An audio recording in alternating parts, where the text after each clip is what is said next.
Hi అండి అందరికీ welcome back to మనా టైలర్స్. ఇప్పుడు నేను పట్టియాల ప్యాంట్కి జోబ్ ఎలా పెట్టుకోవాలో చూపిస్తానండి. నేను వచ్చేసి నాకు ఈ నడుం పట్టి జాయింట్స్ వచ్చేసి 4 జాయింట్స్ వచ్చాయి. మీ అలానే 2 జాయింట్లు వచ్చాయి అనుకోండి. ఒక జాయింట్కి మధ్యలో టిక్ చేసి పౌచ్ అనేది జోబ్ అనేది మధ్యలో పెట్టుకోవాలి. ఇప్పుడు నాకు 4 జాయింట్లు వచ్చింది కాబట్టి 2 జాయింట్ల మధ్యలో నేను జోబ్ పెట్టుకుంటున్నాను. రైట్ సైడ్న పెట్టుకుంటున్నాను. మీ క్లాత్ ఎలా వచ్చిందో చూసుకొని మీరు పెట్టుకోండి.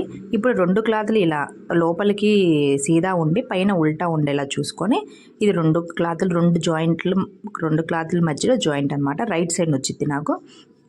ఇప్పుడు నడుం పట్టికి మనం బొందు పెట్టుకోవడానికి ఎంతైతే క్లాత్ ఉంటుందో అంత ఫోల్డ్ చేసుకొని టిక్ పెట్టుకొని అక్కడి నుంచి 1 ఇంచ్ పెట్టేసుకొని కింద ఖర్చుకి కింద నుంచి 1.5 ఇంచ్ ఇలా పెట్టేసుకోవాలన్నమాట.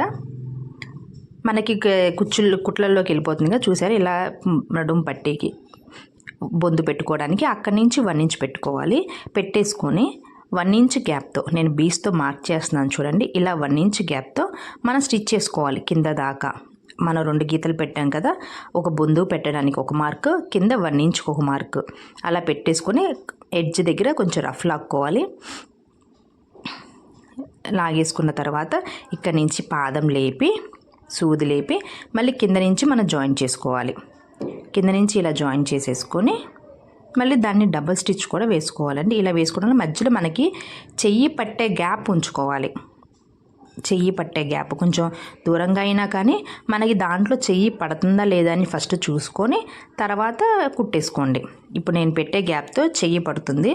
మీరు కుట్టుకునే ప్యాంట్ క్లాత్కి చెయ్యి పడుతుందో లేదో అని చూసుకొని మెజర్ చేసుకోవాలన్నమాట. దీన్ని డబల్ కుట్టు వేస్తున్నాను, ఎందుకంటే మనం కంపల్సరీ డబల్ కుట్టు వేయకపోతే పిగిలిపోతూ ఉంటాయి. అప్పుడు మళ్ళీ వేయడానికి కుదరదు కదా. మధ్యలో గ్యాప్ ఇస్తున్నాను చూసారా. గ్యాప్ ఇచ్చి మళ్ళీ ఇక్కడి నుంచి స్టార్ట్ చేస్తున్నాను. ఇలా స్టార్ట్ చేసి ఇప్పుడు ఏ క్లాత్కి ఆ క్లాత్ విడిగా ఇలా పెట్టేసుకోవాలి. 2 విడిగా పెట్టేసుకొని ఈ క్లాత్ని ఇటువైపు వీడియోలో చూపిస్తున్నాను చూడండి. ఈ క్లాత్ని ఇటువైపు ఫోల్డ్ చేసుకొని కుట్టుకోవాలన్నమాట. ఇలా కుట్టుకోవడం వల్ల మధ్యలో గ్యాప్ అనేది కనిపిస్తుంది. ఇది 2 క్లాతులు 4 ముక్కలు కదా. నేను ఫస్ట్ నాకు రైట్ సైడ్న ఫ్రంట్కి ఒక పార్ట్, బ్యాక్ ఒక పార్ట్, 4 పార్ట్లు 4 వైపులు వస్తాయి కదా. ఫ్రంట్కి బ్యాక్ ఒక పార్ట్ మధ్యలో రైట్ సైడ్న నేను పౌచ్ పెడుతున్నాను, జోబ్ పెడుతున్నాను అనమాట. ఇప్పుడు దీన్ని ఇలా పెట్టేసుకొని ఒక కుట్టు వేసుకోవాలి. దీనికి ఒక కుట్టు సరిపోతుంది, దీనికి డబల్ కుట్టు ఏమీ అవసరం లేదు. ఇలా ఇటువైపు అటువైపు పెట్టేసుకున్నాను చూడండి. ఇప్పుడు మధ్యలో గ్యాప్ వచ్చింది కదా. ఇప్పుడు నాకు చెయ్యి పడుతుంది. మీరు కూడా కుట్టుకునేటప్పుడు ఆ చెయ్యి పడుతుందా లేదా అని చూసుకోవాలి. ఇప్పుడు ఈ నడుం పట్టీ కంటే ఒక క్లాత్ తీసుకోవాలి. నడుం పట్టీ కంటే బారుగా ఉండే క్లాత్ని తీసుకోవాలన్నమాట. నేను 15 ఇంచులు అలా క్లాత్ తీసుకొని ఇక్కడ నుంచి ఇంతవరకు మళ్ళీ వెడల్పు వచ్చేసి 8 తీసుకున్నాను. మనకి ఎంతైతే వెడల్పు కావాలో, మనకి ఎంతైతే బారు కావాలో చూసి తీసుకోవాలి. నడుం పట్టీ కంటే బారు ఉండేలా తీసుకోవాలి క్లాత్. కిందకి నడుం పట్టీది మన పౌచ్ అని ఉండదు. కింద ఎంతైతే ఉందో అది మనం ఏదైనా స్టోర్ చేసుకోవడానికి పెట్టుకోవడానికి అది అనమాట గ్యాప్. ఎంతైతే కావాలో కింద వైపు ఎంతవైపు కావాలో అంతవైపు తీసుకున్నాను. ఒక క్లాత్ ఏమో ఎక్కువ తీసుకోవాలి, ఇంకో క్లాత్ ఏమో దానిలో సగం తీసుకోవాలి. ఒక క్లాత్ నేను 15 ఇంచులు బారు 8 ఇంచులు వెడల్పు తీసుకున్నాను. అలాగే దాంట్లో సగం క్లాత్ ఇంకో ముక్క తీసుకున్నాను అనమాట. ఇప్పుడు ఈ రెండింటిని మధ్యలో టిక్ చేసుకుంటున్నాను. ఇప్పుడు మనం జాయింట్ చేసాం కదా, ఆ జాయింట్ దగ్గర చూసుకోండి కరెక్ట్గా ఇది కూడా మధ్యగా పెట్టేసుకొని చిన్న డాట్ పెట్టుకోవాలి, చిన్న టక్ పెట్టుకోవాలి. ఇలా పెట్టుకుంటే ఏంటి అంటే మధ్యలోకి ఈ ముక్క చెరిసగా మధ్యలోకి వచ్చిందా లేదా అని మనకు ఒక ఐడెంటిఫికేషన్ కోసం ఇలా పెట్టేసుకొని మనం ఎక్కడైతే నడుం పట్టీకి బొందు కుట్టుకోవడానికి పెడతామో, బొందు కుట్టుకోవడానికి ఫోల్డ్ చేస్తాం కదా స్టార్టింగ్లో, అక్కడ జాయిన్ చేసుకోవాలి. చివరన ఈ క్లాత్ అటువైపు జాయిన్ చేసుకొని పైన కుట్టేసుకోవాలి. వీడియోలో చూపిస్తున్నాను చూడండి. కరెక్ట్గా మధ్యకు వచ్చేలా పెట్టేసుకొని కుట్టేసుకున్నాను. ఇప్పుడు అదే ప్లేస్లో మనం పైన పెద్ద క్లాత్ యాడ్ చేసుకోవాలి. నడుం పట్టీ దగ్గర నడుం దగ్గర పెద్ద క్లాత్ జాయిన్ చేసుకోవాలి.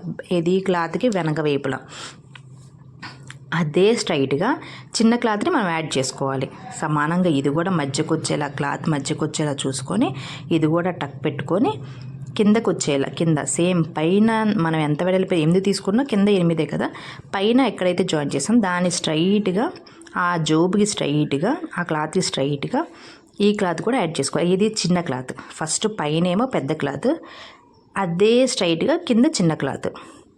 చూడు మధ్యలో టక్ పెట్టాను, మధ్యలో డాట్ పెట్టాను, కరెక్ట్గా మధ్యలోకి వచ్చేలాగా దీన్ని జాయిన్ చేస్తున్నాను. దాన్ని స్ట్రైట్గా జాయిన్ చేస్తున్నాను.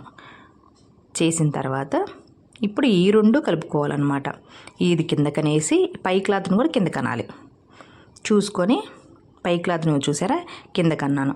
కిందకని నాకు కొంచెం క్లాత్ ఎక్స్ట్రా వచ్చింది, దాన్ని కట్ చేసేసుకున్నాను. కట్ చేసుకొని కింద జాయిన్ చేసుకోవాలి. ఫస్ట్ కింద జాయిన్ చేసుకున్నాక కుట్టుకుంటే మనకి క్లాత్ ఎటు కదలకుండా ఉంటుందన్నమాట. ఫస్ట్ కింద జాయిన్ చేసుకుని ఇది పౌచ్ది జోబుది అనమాట, జోబుది. ఇప్పుడు అక్కడి నుంచి స్ట్రైట్గా వచ్చేసి నడుం పట్టి వైపు కుట్టేసుకుంటున్నాను. మీకు పీస్ వచ్చే క్లాత్ అయితే వెనక్కి ఇలా ఫోల్డ్ చేసుకోండి. ఇది పీస్ వచ్చే క్లాత్ కాదు, మందంగా కాటన్ మందంగా ఉంది, అందుకే నేను ఇలా జాయిన్ చేస్తున్నాను. మీరు పీస్ వచ్చే క్లాత్ అయితే వెనక్కి ఫోల్డ్ చేసుకొని కుట్టుకోండి. చూసారా ఇలా వచ్చేసింది జోబు. చూడండి మధ్యలో ఇలా వచ్చేసింది, మన చెయ్యి పట్టేస్తుంది. ఇలా పెట్టేసుకొని కింద మనం ఫైండ్ కింద ప్రిల్స్ పెట్టుకుంటాం కదా, అది జాయిన్ చేసేసుకుంటే అయిపోతుంది. ఈ వీడియో నచ్చితే ప్లీజ్ లైక్ చేయండి, ప్లీజ్ నా ఛానల్ సబ్స్క్రైబ్ చేసుకోండి, కామెంట్ బాక్స్లో కామెంట్ పెట్టండి. చూడండి ఈ ఫినిషింగ్ ఇలా వచ్చేసింది అనమాట. కరెక్ట్గా ఆ జాయింట్ దగ్గర వచ్చేసి మనం లెగ్ క్లాత్ మనం కుర్చీ పెట్టేసుకొని జాయింట్ చేసేసుకుంటే సరిపోతుంది. రైట్ సైడ్న కరెక్ట్ రైట్ సైడ్న మిగతా ముక్కలు ఇంకా జాయిన్ చేసుకోవాలి పక్క పక్కన. థ్యాంక్ యూ ఈ వీడియో చూసినందుకు.